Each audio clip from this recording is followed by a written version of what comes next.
Ma fille m'a appelé en larmes à 2 heures du matin. Son mari avait donné leur lit à sa mère, en disant à ma pauvre petite, enceinte jusqu'aux yeux, que le respect des aînés passait avant tout. Je suis parti sur le champ. À 3 heures du matin, ils tremblaient tous les deux dehors, sur le trottoir. Mais pour comprendre comment ces deux misérables ont fini pieds nus sur un trottoir de Monterrey, il faut remonter de quelques jours. Ma chérie, debout, lui ai-je dit à voix basse, en lui posant mon manteau sur les épaules. Dans leurs esprits malades, le plan était parfait. Fausto et Lisandro allaient récupérer 2 millions en liquide dans la journée. Ils allaient laisser Jacinta avec une dette impossible à rembourser sur une maison qui, selon eux, appartenait déjà à Lisandro. Et moi, j'aurais fini dans un asile, déclaré folle par un médecin acheté. Annule tout, ai-je ordonné en posant les deux mains à plat sur le bureau. Je veux que tu leur tranches la gorge financière, maintenant. Rufina a souri. Un sourire aiguisé, sans la moindre pitié. C'est déjà fait.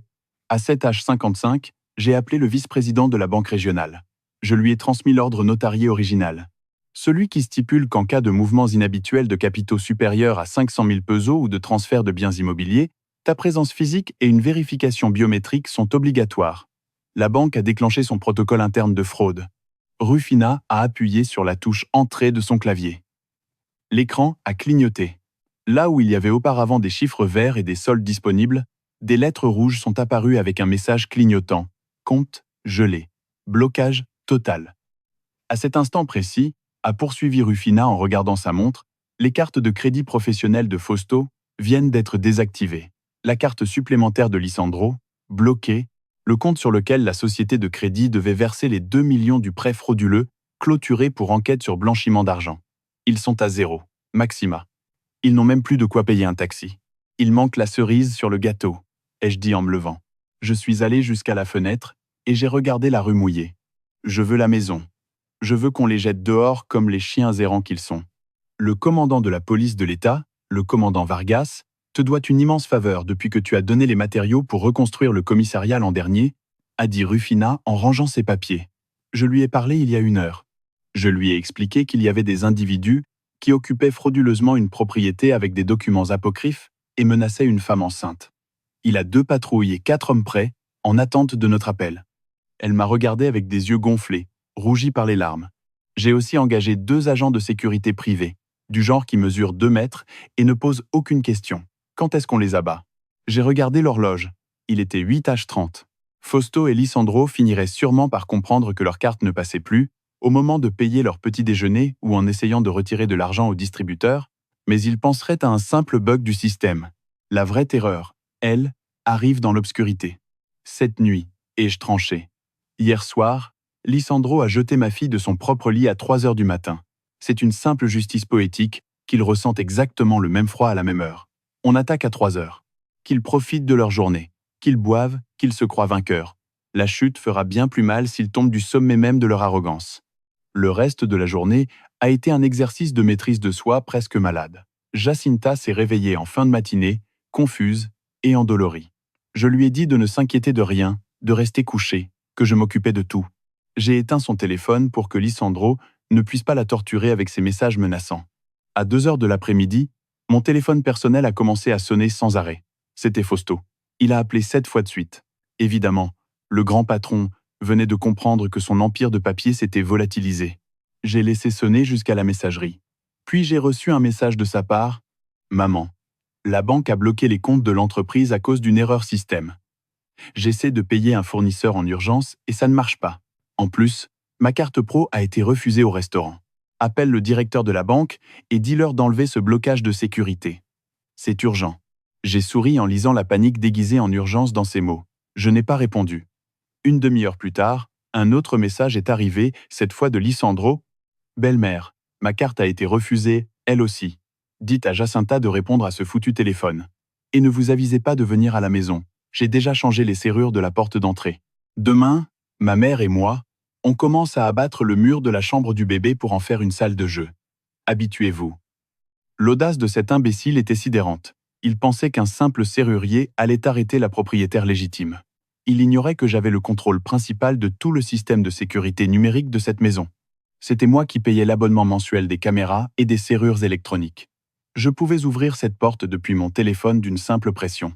La nuit est tombée lourdement sur Monterrey. À 10 heures, J'ai ouvert l'application des caméras de la maison de Jacinta.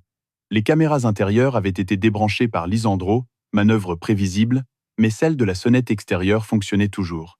J'ai vu Fausto arriver dans son Mercedes-Benz, celle que je lui avais attribuée dans la flotte de l'entreprise.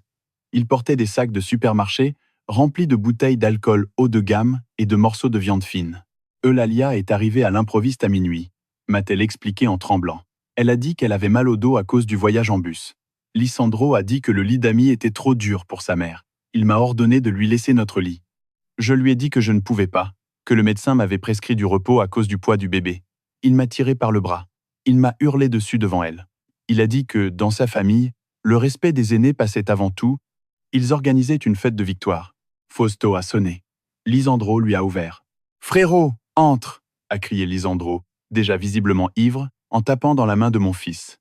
La vieille n'a pas donné signe de vie, et l'idiote de Jacinta a son téléphone éteint. « Tout est à nous, putain !» Fausto est entré en se frottant les mains.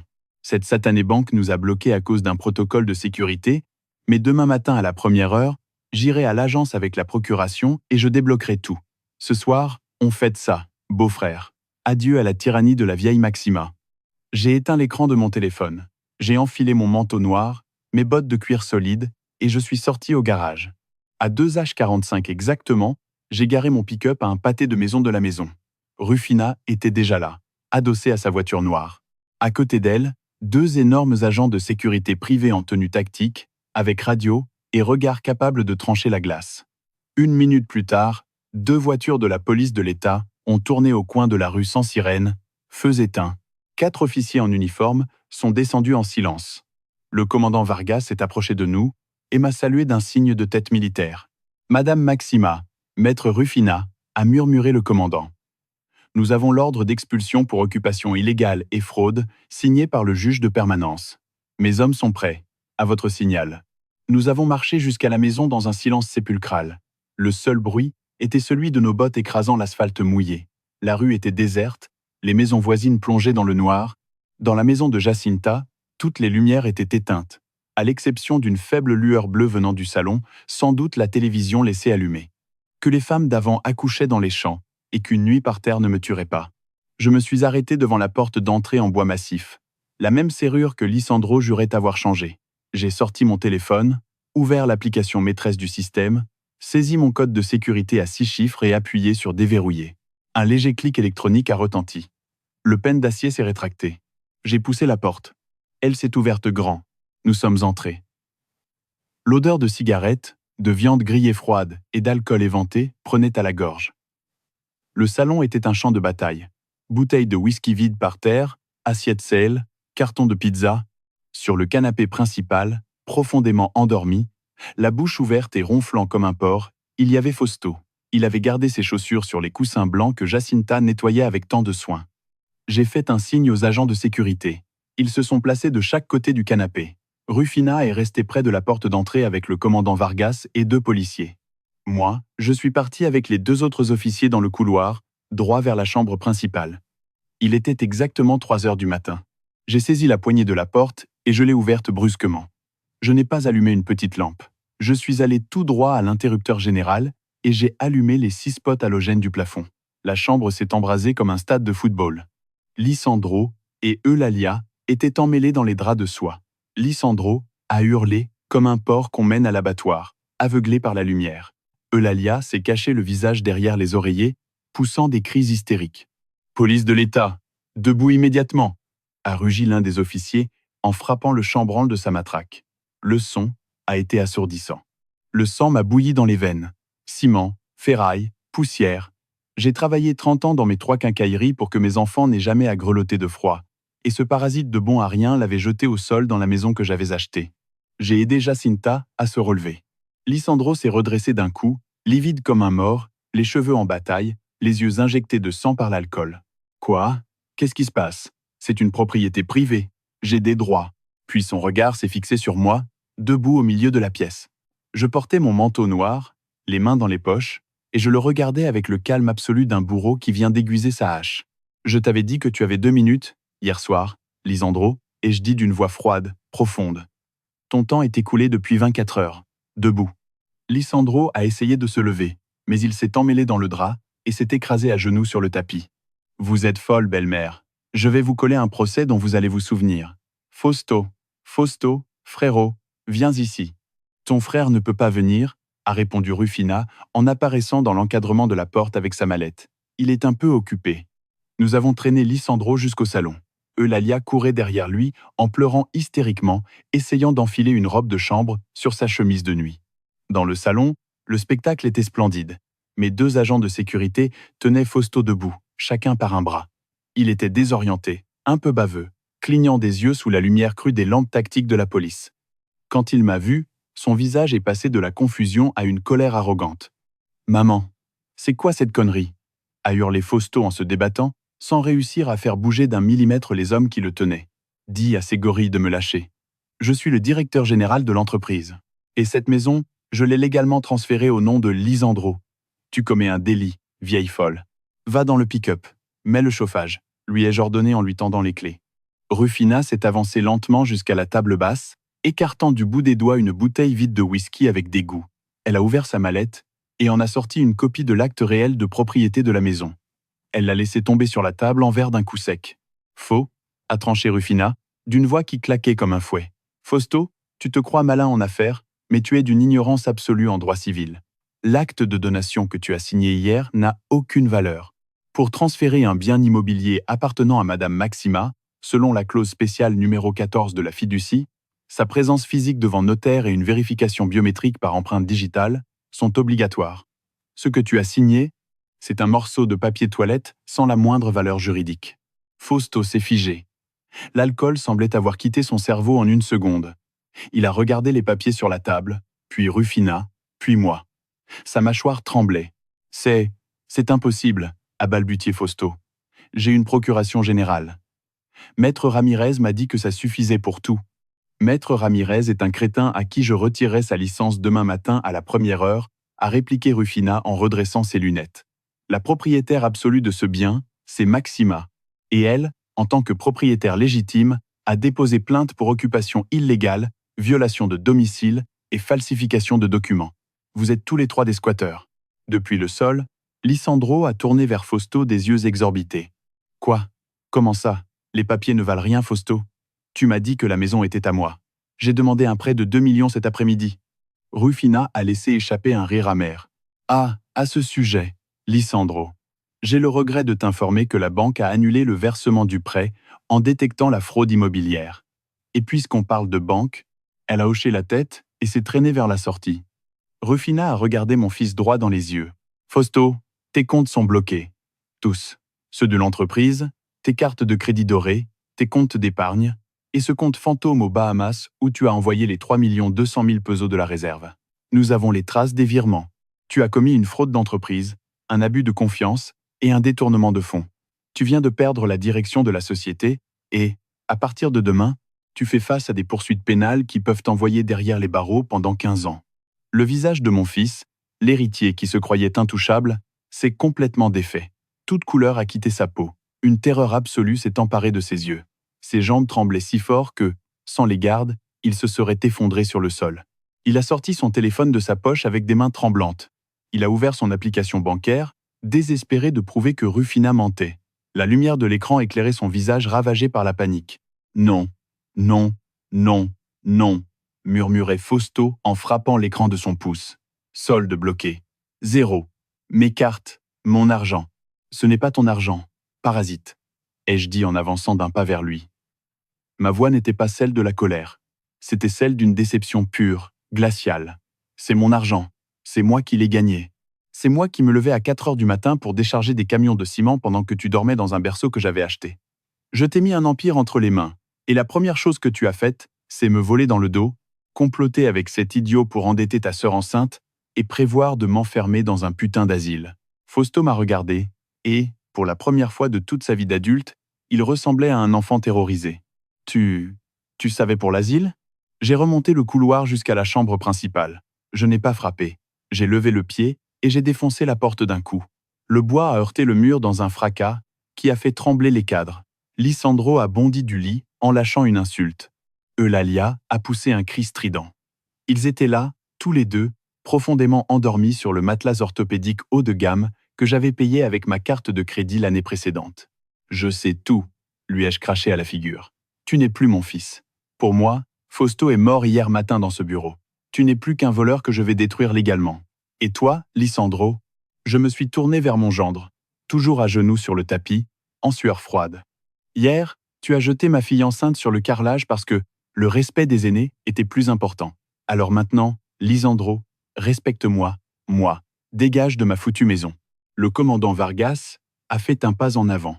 Vous trois, dehors, tout de suite. Vous n'emportez rien. Tout ce qui se trouve dans cette maison reste sous scellé comme preuve de l'occupation illégale. Vous avez 1 minute pour franchir cette porte avant que nous n'utilisions la force et que nous vous poursuivions pour résistance à agent. Eulalia s'est mise à hurler, à se griffer le visage, jouant une grande scène de douleur et de souffrance. Mes affaires, mes médicaments, mes vêtements, sale sorcière sans cœur. Tu vas nous laisser dehors en tenue de nuit. Tu es arrivé de ton village avec ce que tu portais sur le dos, Eulalia. Tu repartiras de la même façon, ai-je répondu sans même la regarder. Sortez-les. Les policiers ont saisi Lisandro par les bras et l'ont relevé brutalement. Il s'est mis à se débattre. Et c'est là que la lâcheté de ces 2 hommes a éclaté au grand jour, révélant toute la misère de leurs âmes. Au lieu d'assumer comme des hommes, ils se sont retournés l'un contre l'autre. « C'est ta faute, espèce d'escroc !» a hurlé Lisandro à Fausto en lui envoyant un coup de pied pendant que les policiers le traînaient. « Tu m'avais dit que tout était sous contrôle? Tu m'as ruiné, connard !»« Qu'est-ce que vous fichez ici, madame ?» a grogné Lisandro en se frottant les yeux et en remontant son caleçon. La lumière du couloir éclairait son visage boursouflé par le sommeil et l'arrogance. « Espèce de bon à rien entretenu !» a hurlé Fausto en retour, en pleurant tandis que les agents de sécurité le poussaient vers la sortie. Toute cette histoire, c'était ton idée. C'est toi qui m'as convaincu de voler l'entreprise pour financer tes combines de merde. Ça suffit, a aboyé le commandant. Ils les ont poussés dehors. Tous les 3. Lisandro en caleçon et t-shirt blanc froissé. Fausto en pantalon habillé, sans chaussures, seulement en chaussettes qui se sont imbibées d'eau dès qu'il a posé le pied dans les flaques sur l'asphalte. Eulalia dans sa vieille chemise de nuit en flanelle, pieds nus, tremblant de froid sous la pluie fine qui ne cessait pas de tomber sur mon terré. Il était 3h15. Je me suis tenu sur le seuil. Tous les 3 étaient là, sous la lumière jaune du lampadaire, se serrant eux-mêmes dans leurs bras pour lutter contre le froid, humiliés, détruits, sans un centime en poche. Fausto a levé les yeux vers moi, l'eau dégoulinant sur son visage. « Maman, s'il te plaît » a supplié Fausto, sa voix se brisant en sanglots pitoyables. « Pardonne-moi, je t'en supplie. Je suis ton fils, ne me laisse pas dehors. Il fait froid, je n'ai nulle part où aller. Mon pick-up ? Les clés de la Mercedes sont à l'intérieur. La Mercedes est au nom de l'entreprise, ai-je répondu froidement, comme l'appartement où tu vis à San Pedro. Demain matin, à 6h, une équipe d'avocats et de serruriers ira le sécuriser aussi. Tu n'as plus rien, Fausto. Quant à toi, Lisandro, j'espère que tu trouveras un lit bien confortable dans la rue pour ta mère. Je me suis retourné, je suis entré dans la maison et j'ai refermé la lourde porte en bois. Le clic de la serrure électronique a résonné comme le coup de marteau d'un juge clôturant une affaire. Rufina se tenait dans le salon, les bras croisés, avec un sourire de satisfaction qui reflétait le mien. Ça, c'était de la justice pure, a dit Rufina dans un souffle soulagé. Je vais rédiger les plaintes pénales. Demain, le procureur aura sur son bureau toutes les preuves de la fraude de ton fils. Fais-le, ai-je répondu. N'aie aucune pitié. Presse-les jusqu'au dernier peso qu'ils ont volé. Eulalia, une femme qui noyait toujours sa médiocrité sous des parfums bon marché et des bijoux fantaisie, s'est redressée d'un coup. Elle a tiré le drap de soie jusqu'à sa poitrine. « Maxima, pour l'amour de Dieu !» a-t-elle piaillé de sa voix aigre. « Quel manque d'éducation ! Entrer comme ça chez mon fils en pleine nuit. Tu es devenue folle ou quoi ?» Les semaines qui ont suivi ont été un massacre juridique. Comme nous l'avions promis, la machine de Rufina a broyé toute tentative de défense. Fausto a essayé d'engager un avocat. Mais aucun cabinet prestigieux n'a voulu prendre son dossier quand ils ont découvert qu'ils n'avaient aucun moyen de payer les honoraires d'avance, toutes ces comptes étant saisis dans le cadre de l'enquête pour fraude d'entreprise. Il a fini avec un défenseur commis d'office débutant. Au bout de 2 semaines, Fausto était poursuivi. J'ai découvert que, pour éviter la détention provisoire, il avait dû signer un accord de réparation intégrale du préjudice. Il a perdu toutes les actions minoritaires que je lui avais données dans l'entreprise, il a été dépouillé de ses véhicules, et une ordonnance d'éloignement lui a interdit de s'approcher à moins de 500 mètres de moi ou des quincailleries. Il a fini dans une pension miteuse d'un quartier dangereux de la ville, a travaillé comme manutentionnaire dans un marché de gros pour survivre et payer ses dettes judiciaires. Ironie parfaite. Le directeur général s'est retrouvé à porter des sacs, comme moi, il y a 30 ans, avec fierté à l'époque, mais lui le faisait maintenant la honte au ventre et la rancœur collée au cœur. Quant à Lisandro et Eulalia, le karma s'est montré tout aussi poétique et brutal. Sans la protection financière de Fausto, Lisandro s'est retrouvé nu devant la loi. Rufina a lancé une procédure de divorce express au nom de Jacinta pour violence psychologique et abandon. Nous avons présenté des preuves des abus verbaux et des dettes qu'il avait tenté de faire porter à ma fille. Le juge a été implacable. Lisandro n'a obtenu pas un centime, pas un meuble, rien du tout. Une ordonnance d'éloignement a été prononcée contre lui et, comme il n'avait pas de quoi payer une pension alimentaire, une saisie conservatoire a été ordonnée sur tout futur salaire qu'il pourrait un jour toucher. Eulalia a essayé de faire scandale sur les réseaux sociaux en pleurant dans des vidéos Facebook qu'une belle-mère méchante et millionnaire avait laissé son fils à la rue. Mais les gens de Monterrey ne sont pas idiots. 2 employés de mes quincailleries qui connaissaient la vérité ont commenté sous ces vidéos, révélant ce petit détail. Son fils chéri avait forcé sa femme enceinte à dormir par terre à 3 heures du matin. L'humiliation publique a été telle que Eulalia a supprimé ses comptes et est retournée dans son village en autobus, emmenant Lisandro avec elle, la queue entre les jambes et la réputation en cendres.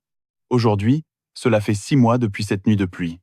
Jacinta a accouché il y a 3 mois d'une petite fille magnifique, saine et forte. Elle l'a appelée comme moi, Maxima. J'ai vendu la maison à un jeune couple, et avec cet argent, j'ai acheté à Jacinta un bel appartement dans une résidence privée, sûre, où aucun homme violent et aucune belle-mère toxique ne remettront jamais les pieds. Elle travaille avec moi maintenant au siège. Elle apprend le métier à partir de zéro, elle gère la comptabilité avec honnêteté et soin, tout ce que son frère n'a jamais voulu faire. Cela faisait des mois que je me méfiais de mon gendre et de mon propre fils. J'ai tendu un piège. J'ai dit « Je vais à la clinique, mon fils ». J'ai claqué la porte du bureau bien fort, puis je me suis caché dans le placard des archives. 5 minutes plus tard, je l'ai entendu l'appeler. La vieille est partie. Viens vite, on a quelques heures pour chercher les papiers et vider les comptes. Ce qu'il ne savait pas, c'est que j'entendais tout. Ma vengeance serait brutale. J'ai avancé de 2 pas jusqu'au bord du lit. J'ai vendu 2 des grandes quincailleries à un groupe national de construction pour une somme qui m'assure une retraite de luxe. Je n'ai gardé que la maison mère pour rester active, mais désormais je ne travaille plus que 3 jours par semaine. Le reste du temps, je voyage. Je m'occupe de ma petite fille et je profite de la vie que j'ai arrachée à la pauvreté avec mes ongles. Fausto m'a envoyé une lettre il y a 1 mois. Une longue lettre écrite à la main, pleine de remords. Il disait qu'il avait touché le fond, que porter des caisses au marché lui avait appris la valeur du travail et qu'il implorait mon pardon ainsi qu'une seconde chance. J'ai lu sa lettre en buvant un café sur le balcon de ma maison, en regardant le soleil se coucher. Je n'ai ressenti ni colère, ni haine, mais aucune pitié non plus. Seulement le calme absolu de quelqu'un qui sait avoir arraché un cancer à temps. J'ai déchiré la lettre en 4 morceaux et je l'ai jetée à la poubelle. Parfois, le sang ne fait pas la famille. Le respect et la loyauté, eux, oui. Et quand quelqu'un te montre qui il est vraiment, dès la première fois, il faut le croire. J'ai brûlé la forêt pourrie que j'avais laissée pousser. Et de ces cendres a surgi une vie neuve, propre, pour ma fille et pour moi. À sa place, j'aurais agi exactement comme Maxima, même si, en l'analysant froidement de l'extérieur, certains détails me plongent dans un conflit moral immense. Se mettre dans la peau de cette mère est un exercice émotionnel brutal. Comment encaisser l'instant précis où l'on comprend que le fils à qui l'on a donné sa vie entière ne se contente pas de vous voler, mais projette aussi de vous enfermer dans un asile comme un déchet. À sa place, je ne sais pas si j'aurais eu le sang-froid d'attendre autant d'heures avant de porter le coup final. Mon instinct le plus primitif m'aurait poussé à défoncer la porte de ce bureau sur le champ, au moment même où j'aurais entendu leur conversation. Mais le génie de Maxima réside justement dans sa patience. Si j'étais dans cette position, en tirant une leçon de son histoire, j'utiliserais le silence comme mon arme la plus mortelle. Très souvent, quand on découvre une trahison dans la famille, la douleur nous pousse à crier, réclamer, exiger des explications. On veut que le traître comprenne notre souffrance. Pourtant, Maxima nous enseigne une vérité simple. Le traître sait déjà qu'il vous fait mal. Il s'en moque. À sa place, je ne perdrai pas une seconde en larmes, ni en reproches. Je ferai exactement ce qu'elle a fait. Sourire, acquiescer, feindre une démence temporaire et contacter le meilleur avocat du pays pour assembler une guillotine financière parfaite. Ce qui me frappe le plus dans cette histoire, c'est la complicité du fils, Fausto, avec le gendre violent, Lisandro. Le niveau de machisme et de toxicité de cette alliance est répugnant. Si j'étais le père ou la mère de Jacinta, et que je voyais ma fille enceinte couchée sur le sol à cause d'un mari persuadé que sa mère passe avant sa femme en pleine grossesse, ma vengeance ne se serait pas limitée à l'argent. J'aurais détruit la réputation de cet homme dans tous les cercles sociaux et professionnels possibles. Personne qui maltraite une femme dans son moment le plus vulnérable ne mérite la moindre pitié. Et le fait que son propre frère l'ait encouragé en lui donnant de faux titres de propriété, c'est la forme suprême de la trahison. L'éducation ? Ai-je répété dans un murmure rauque. Si c'était à moi de prendre la décision finale concernant Fausto, le fils, je crois que j'aurais eu le même geste implacable, le laisser dans la rue. Mais, sans doute, je vivrais avec une douleur fantôme jusqu'à la fin de ma vie. Parce qu'on peut retirer à son fils l'argent, les clés de la voiture et le poste de directeur, mais on ne peut pas effacer de sa mémoire les nuits passées à le veiller quand il avait de la fièvre enfant. C'est là que réside la véritable tragédie de cette histoire. Oui, Maxima a gagné la guerre. Elle a récupéré son argent et sa dignité. Mais pour survivre, elle a dû assassiner intérieurement l'image du fils qu'elle avait aimé. Voilà pourquoi, si c'était moi, j'agirais avec toute la force de la loi, mais je chercherais aussi une aide psychologique immédiate. Beaucoup applaudissent la vengeance et savourent la fin où les méchants se retrouvent dehors, pieds nus, trempés, mais celui ou celle qui l'exécute porte en lui des blessures d'une profondeur terrible. Couper net avec son propre fils, c'est une amputation de l'âme. Maxima l'a fait avec un courage admirable pour protéger sa fille et sa petite-fille, montrant que l'amour d'une mère, c'est aussi savoir devenir un monstre implacable quand les loups entrent dans la maison, même quand l'un de ces loups porte votre propre sang. Et toi, après avoir entendu cette trahison impardonnable et cette vengeance magistrale, qu'est-ce que tu ferais à la place de Maxima? Tu aurais pardonné à ton fils après l'avoir vu se repentir? Ou tu crois que le laisser à la rue était la seule leçon qu'il méritait? Dis-moi ce que tu en penses dans les commentaires, j'ai envie de lire ton point de vue. N'oublie pas de t'abonner, de liker la vidéo et de la partager pour que davantage de gens comprennent que la loyauté familiale ne s'achète pas, elle se prouve. À très vite pour la prochaine histoire. J'ai attrapé le drap de soie et j'ai tiré de toutes mes forces. Eulalia a poussé un hurlement lorsqu'elle s'est retrouvée exposée dans sa vieille chemise de nuit. Lysandro a fait un bond en arrière, trébuchant contre une lampe de chevet qui s'est écrasée au sol en 1000 morceaux. Debout tous les deux. Tout de suite, et j'ordonnai en désignant la porte. Vous avez exactement 2 minutes pour sortir dans la rue. Lysandro s'est remis de sa surprise. Son expression a changé en un instant. Il s'est approché de moi, torse bombé, essayant d'utiliser sa taille pour m'intimider. « Baissez d'un ton, belle maman », a-t-il dit en traînant ses mots.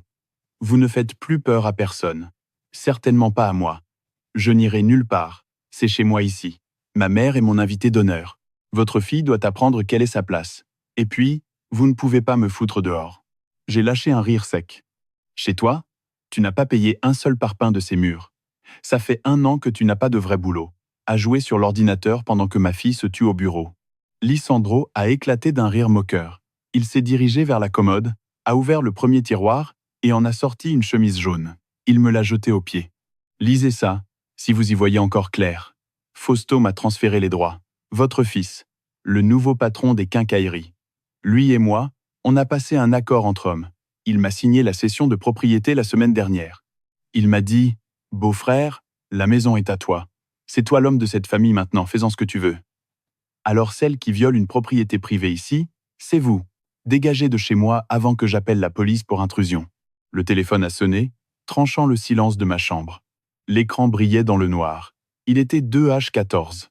C'était Jacinta. Elle a 26 ans et elle est enceinte de 7 mois.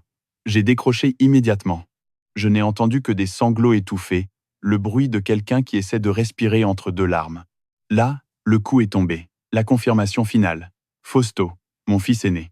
L'enfant à qui j'avais remis toute la gestion de mon entreprise 2 ans plus tôt pour pouvoir enfin souffler. Fausto avait donné les papiers à ce parasite. Lysandro me regardait avec un sourire victorieux, attendant que je m'effondre ou que je le supplie. Je n'ai pas crié. Je n'ai pas bougé un seul muscle du visage. Je l'ai regardé de haut en bas comme on regarde un cafard juste avant de l'écraser. Puis je me suis retourné et j'ai quitté la chambre sans dire un mot de plus. Je l'ai entendu rire derrière moi. « Fermez bien la porte en sortant, madame », a-t-il crié depuis la chambre. « Et emmenez votre fille avec vous. Demain, je change les serrures. » Je suis sorti de la maison. Je suis monté dans le pick-up. Jacinta était recroquevillée sur le siège passager, pleurant en silence sous l'air chaud du chauffage. J'ai passé la marche arrière et j'ai accéléré. « Qu'est-ce qu'il t'a dit ?» m'a-t-elle demandé, terrifiée. « Il m'a dit que ton frère lui a donné les papiers de la maison. et je répondis sans quitter l'asphalte luisant de pluie des yeux. Jacinta a écarquillé les yeux d'horreur. Maman, Fausto nous a pris la maison? Comment il a pu faire ça? J'ai accéléré encore. Jacinta, qu'est-ce qu'il y a? Ai-je demandé en me redressant d'un coup dans mon lit.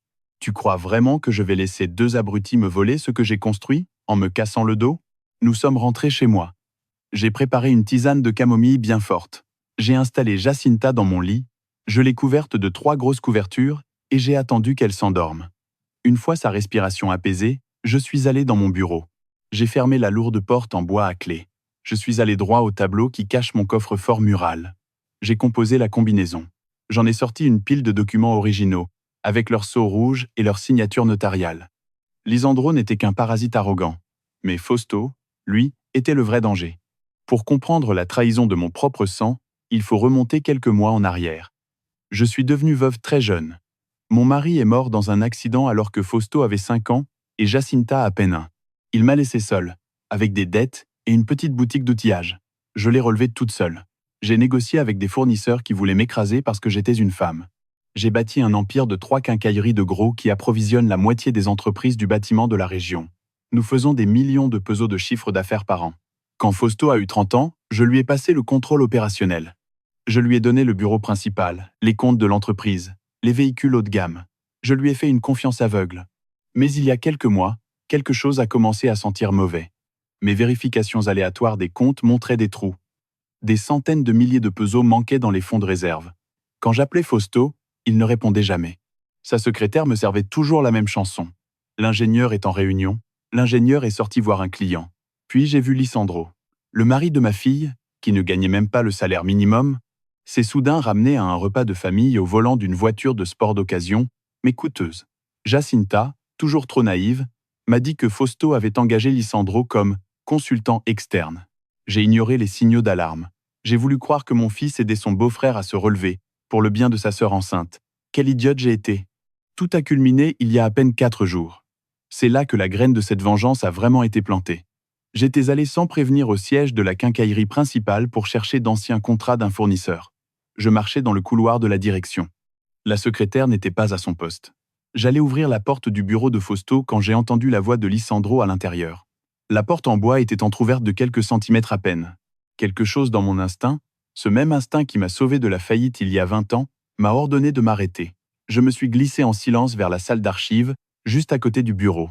Les cloisons là, bas sont en plaques de plâtre, très fines. Je me suis faufilé entre les étagères de métal glacé. J'ai retenu mon souffle. « Maman !» a-t-elle murmuré d'une voix cassée, presque inaudible. « Tu peux venir me chercher? Je suis par terre dans le salon. J'ai très froid et j'ai mal dans le bas du dos. » J'ai entendu Fausto parler au téléphone. « T'es sûr que la vieille a quitté la maison ?» a demandé mon fils. Un silence. « Parfait. Continue, Fausto. Viens vite au bureau. On a 2 petites heures avant que la vieille rentre du médecin et recommence à nous faire chier avec les comptes. » Moins de 15 minutes plus tard, j'ai entendu la porte principale s'ouvrir. Les pas lourds de Lisandro ont pénétré dans le bureau de mon fils. « Frérot, » a dit Lisandro en riant franchement, « ta mère ne se doute de rien. » Je suis allé chez elle, je me suis introduit dans son bureau. J'ai pris en photo les relevés de comptes qui manquaient. Jacinta est tellement conne qu'elle ne demande même pas d'où vient l'argent pour nos sorties. Fausto a éclaté de rire. J'ai entendu des glaçons teintés contre un verre. Il buvait mon whisky à 11 heures du matin. « Ma mère est une relique », a dit mon propre fils. « Elle ne sert plus à rien dans les affaires modernes. Elle a travaillé comme une mule toute sa vie. Maintenant, c'est à moi d'utiliser cet argent pour le faire fructifier. Les quincailleries ne rapportent plus autant que les investissements en crypto-monnaie. Il nous suffit de vider le fonds d'urgence cette semaine. Tiens, voilà les papiers de cession des droits sur ta maison. » J'ai entendu le bruit de feuilles qu'on fait glisser sur un bureau d'acajou. « Ce sont les originaux ?» a demandé Lisandro. Je n'ai rien demandé de plus. J'ai bondi hors du lit. J'ai enfilé un pantalon épais, des baskets sans même les lacets, attrapé un manteau sombre. J'ai pris les clés de mon pick-up Lobo et je suis descendu au parking. La pluie tombait avec violence, frappant le métal et l'asphalte. Monterrey, au milieu de la nuit, c'est un désert de béton trempé. J'ai démarré dans un rugissement qui a fendu le silence de ma rue. Mes mains serraient le volant si fort que mes jointures en blanchissaient. « C'est un transfert notarié signé par moi en tant qu'administrateur général », a répondu Fausto. « Avec ça, la propriété passe à ton nom. Utilise-la comme garantie pour le prêt de 2 millions dont on a besoin pour le fonds d'investissement. Si Jacinta pleure, dis-lui que c'est moi qui l'ai décidé. Si ma vieille mère l'apprend et veut faire un scandale, j'ai déjà un plan B. J'ai parlé au directeur de la maison de retraite San Judas. Je lui ai glissé un bon pot de vin. On peut la faire déclarer atteinte de démence sénile précoce. J'ai un médecin ami qui nous signe le certificat pour 50 000 pesos. On l'enferme, on prend le contrôle total des comptes gelés et le problème est réglé. Et si Jacinta devient difficile et refuse de signer pour le prêt? A demandé Lisandro. Envoie-la au diable, a dit Fausto, glacé. Dis-lui que c'est ta maison. Mets-lui la pression. Elle fait toujours ce que tu lui dis. Je suis resté plus d'1 heure dans cette salle d'archives obscure, à écouter chaque détail de leur plan. J'ai entendu mon fils détailler le vol de près de 3 millions de pesos à l'entreprise. J'ai entendu le mari de ma fille planifier de l'endetter jusqu'au cou. J'ai entendu comment il comptait me droguer et m'enfermer dans un asile pour me voler le travail de toute une vie.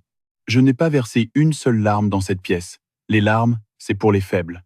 La douleur initiale, cette atroce décharge que l'on ressent quand le sang de son sang vous trahit, n'a duré qu'1 minute. Ensuite, la douleur a changé de forme. Elle s'est durcie. Elle est devenue un bloc de glace tranchant, affûté, dangereux. Je suis sorti du bureau par la porte arrière, sans qu'il me voie. À partir de ce jour-là, j'ai commencé à déplacer mes pièces. Je les ai laissés croire qu'ils avaient le contrôle. J'ai laissé Lisandro se sentir roi du monde. J'avais besoin qu'il fasse un faux pas. Et cette nuit-là, en jetant ma fille enceinte par terre pour donner son lit à cette vieille arriviste de l'Alia, Lisandro a commis la pire erreur de sa misérable existence. Revenons au présent. Il est 4h30 du matin dans mon bureau. La pluie continue de tomber sur mon terrain. Lisandro croyait avoir le pouvoir parce qu'il avait des papiers signés par Fausto. Fausto croyait que j'étais une relique ignorante qui signait tout sans lire. Mais ils avaient tous les deux commis une erreur grossière. Ils s'en sont pris à la mauvaise louve. Les feux clignotaient à l'orange ou passaient directement au rouge. Je ne me suis arrêté à aucun. J'ai foncé sur l'avenue Constitution. Mon esprit tournait à toute vitesse. J'ai agité les documents originaux dans ma main. Oui, Fausto avait signé une cession de droit, mais il ignorait un détail juridique essentiel. Mon avocate, Rufina, est ma meilleure amie depuis plus de 20 ans. Au tribunal, c'est un requin. Il y a 5 ans, quand j'ai rédigé mon testament et que j'ai confié les pouvoirs administratifs à Fausto, Rufina a blindé absolument tous mes biens personnels, y compris la maison où vivait Jacinta. Toute cession, vente ou transfert de biens immobiliers exige une clause spéciale. Mon empreinte physique, en présentiel, et une reconnaissance biométrique devant un notaire bien précis, en qui j'ai une confiance totale. Les papiers que Fausto avait rédigés avec son avocat de pacotille et donnés à Lisandro ne valaient même pas l'encre avec laquelle ils avaient été imprimés. C'était une fraude sur papier. J'ai pris mon téléphone. J'ai composé le numéro personnel de Rufina.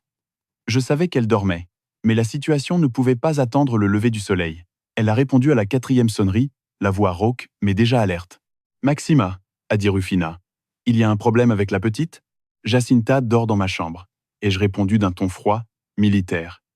Lisandro l'a forcée à dormir par terre cette nuit. Fausto lui a donné de faux titres de propriété de la maison. Ils essaient de s'en servir comme garantie pour des fraudes en crypto-monnaie. En plus, Fausto est en train d'obtenir de faux certificats médicaux pour me faire interner en maison de retraite. 3 secondes de silence à l'autre bout du fil. J'ai entendu le froissement des draps. Rufina s'était levée. Ces 2 abrutis ont creusé leur propre tombe, a dit Rufina, et toute trace de sommeil avait disparu de sa voix. Tu as besoin de quoi? Active le protocole d'urgence absolue et j'ordonnais. Appelle tes contacts à la banque. Je veux que tu fasses geler tous les comptes opérationnels des quincailleries dès l'ouverture. Révoque tous les pouvoirs administratifs de Fausto. Bloque ses cartes de crédit professionnelles et personnelles liées à mes fonds. Fais la même chose avec celle de Lisandro. Ensuite, appelle le commandant de la police de l'État. Dis-lui qu'on a une occupation illégale dans une propriété privée et qu'il me faut une unité prête à exécuter un ordre d'expulsion immédiat. On sort les ordures aujourd'hui même. À quelle heure on frappe? A demandé Rufina, d'une voix professionnelle, affûtée. La maison de Jacinta est à 20 minutes. C'est moi-même qui ai payé l'acompte et les mensualités de cette maison il y a 3 ans, quand elle a épousé Lisandro. J'ai freiné net devant le portail. La maison était plongée dans le noir. J'ai sorti mon double de la clé de sécurité. J'ai ouvert la porte d'entrée sans faire le moindre bruit et je suis entré. J'ai regardé l'horloge au mur. 4h45. Laisse-leur quelques heures pour prendre confiance, ai-je dit. Je veux voir leur tête au moment où ils seront en train de fêter ça. Prépare les dossiers sur la fraude de Fausto. Aujourd'hui, je ne vais pas seulement les mettre à la rue, je vais les mettre à genoux. Donne-moi 2 heures pour avoir la police et la sécurité privée devant cette maison. Je te retrouve là, bas à 8h pile, a tranché Rufina avant de raccrocher. J'ai posé mon téléphone sur le bureau en bois. J'ai regardé par la fenêtre. L'obscurité commençait à céder à une lueur grisâtre sur l'horizon. L'aube approchait. Dans la maison de ma fille, Lisandro et Eulalia dormaient paisiblement, enveloppés dans mes draps de soie, convaincus d'être les intouchables maîtres du monde. Dans son appartement de luxe à San Pedro, Fausto dormait dans un lit king size payé avec la sueur de mon front, rêvant aux millions qu'il allait me voler et à l'asile où il comptait me faire pourrir. Aucun d'eux ne savait que leur carte de crédit n'était déjà plus que des morceaux de plastique inutiles. Aucun ne savait que la maison sur laquelle ils marchaient allait devenir leur pire cauchemar. Aucun des trois n'imaginait que, dans moins de 3 heures, l'empire de verre qu'ils avaient bâti sur la trahison allait s'effondrer sur leur propre tête. Et vous, qu'est-ce que vous feriez si vous découvriez que le fils pour lequel vous avez donné votre vie entière prévoit de vous détruire pour s'emparer de votre argent? Peut-on pardonner à son propre sang? Ou la trahison d'un fils fait-elle si mal que le seul remède consiste à le détruire jusqu'au bout? Dites-moi en commentaire ce que vous feriez à ma place. Parce que ce qui s'est passé au cours des 24 heures suivantes a été une véritable boucherie financière et juridique. À 7 heures du matin, le soleil perçait à peine les nuages gris au-dessus de Monterrey. La pluie de la nuit avait laissé un froid humide qui vous entrait jusqu'aux os. Mais dans mon bureau, l'air brûlait. Rufina est arrivée à 7h15 exactement. Elle n'avait ni viennoiserie ni sourire aimable. Elle avait 2 mallettes en cuir noir, son ordinateur portable et le regard d'un prédateur prêt à chasser. Jacinta dormait encore profondément dans ma chambre, assommée par l'épuisement physique et le traumatisme émotionnel. J'ai verrouillé la porte du couloir pour être sûr qu'elle n'entende rien de ce que nous nous apprêtions à faire. Elle était trop tendre. Si elle entendait mon plan pour anéantir son frère et son mari, son instinct maternel et sa naïveté la pousseraient à me supplier d'arrêter. Mais cette guerre n'était plus la sienne. Elle était devenue la mienne.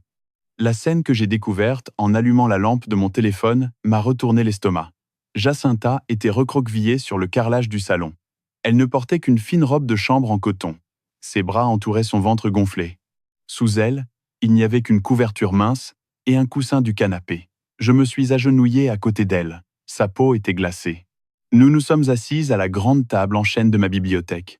Rufina a ouvert son ordinateur et a tapé ses mots de passe avec une fureur méthodique. Elle a branché un dispositif de sécurité bancaire sur le port USB. « Très bien, Maxima », a dit Rufina en ajustant ses lunettes à monture épaisse. « Je traque les mouvements de Fausto depuis ton appel. Et ce que j'ai trouvé est bien pire qu'un simple vol. Ton fils n'est pas seulement un traître. C'est un criminel qui se prend pour un génie de Wall Street alors qu'il ne sait même pas compter. » Rufina a tourné l'écran vers moi. La lumière bleutée éclairait mon visage. On y voyait les comptes principaux des 3 quincailleries. C'était les veines mêmes de mon entreprise, l'argent destiné à payer des centaines de fournisseurs d'acier, de ciment et de machines lourdes. « Regarde cette colonne », a-t-elle dit en pointant l'écran du bout de son stylo. Depuis 6 mois, Fausto autorise chaque semaine des virements sous l'intitulé « Consultoria Externa Logistica ». Le bénéficiaire, une société fantôme immatriculée au nom de Lisandro. Tous les vendredis, avec une régularité parfaite, ton cher fils virait 80 000 pesos à son beau-frère. Et ce n'est pas tout. Le fonds de réserve de l'entreprise, celui que tu avais laissé intouchable en dollars pour les urgences, a été vidé. Il manque exactement 3 200 000 pesos. Il les a transférés vers une plateforme d'échange de crypto-monnaies non régulée aux Bahamas. J'ai senti un goût amer dans ma bouche. Plus de 3 millions de pesos. 30 ans de sang, de sueur et de larmes, misés par un gamin stupide sur des monnaies invisibles sorties d'Internet. Et la maison de Jacinta? Ai-je demandé d'une voix étrangement calme, comme le silence avant l'ouragan. Rufina a sorti un dossier de sa mallette et l'a claqué sur la table. Ça, c'est la plus grosse fraude. Fausto est allé voir le notaire Ramirez, un petit avocat corrompu de bas étage. En utilisant le pouvoir administratif général que tu lui avais donné, Fausto a rédigé un acte de donation. En gros, il a signé en ton nom pour offrir la maison à Lisandro en échange de services rendus à la famille. Hier après-midi même, Lisandro s'est servi de ce faux document. Il est allé dans une officine de crédit usuraire, de celles qui prêtent rapidement contre garanties immobilières, et il a demandé un prêt de 2 millions de pesos en mettant la maison de ta fille en garantie. L'argent devait être versé sur le compte de Fausto aujourd'hui à midi.